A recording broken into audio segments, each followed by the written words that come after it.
healthy sexuality, and I think starts obviously ideally young, in that your parents help you, for example, to recognize that boys and girls are different, to enable you to talk comfortably about your body parts, and rather than using silly names, I think it's good to just use the words penis, vagina, just to get people familiar with this, that this isn't something to be ashamed of.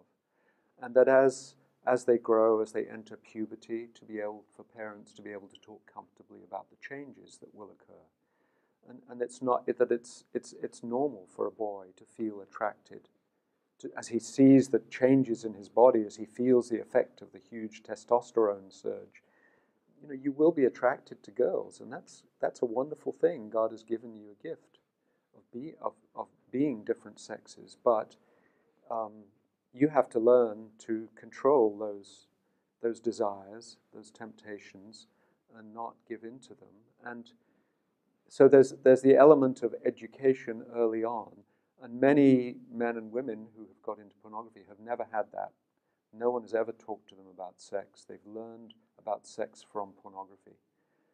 That's the worst place to learn about sex, obviously.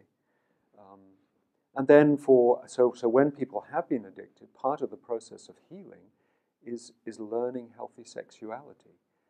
Reading about it, talking with people who have healthy sex lives, learning that making love to your wife or to your husband is very different from sex with masturbating with an image, a pornographic image.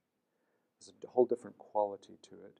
And you'll have to learn to make love in terms of the differences between men and women, that women often take much longer to be aroused. Women often are much more affected by their moods than men are. For many women, they have to make it more of a choice to be involved sexually. They need much more of the emotional, romantic attachment and safety than men do. So I think a lot of it is about learning the differences between men and women and learning to respect that and help each other in the sex to enjoy. It's a bit like dancing.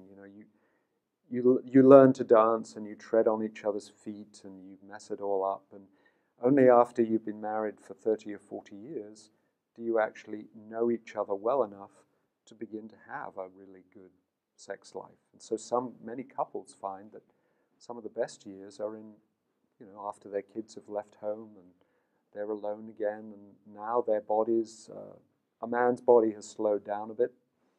His urges are a little less intense, and a woman has learned how to know her own body better. So a whole lot goes into learning healthy sexuality in this way, I think.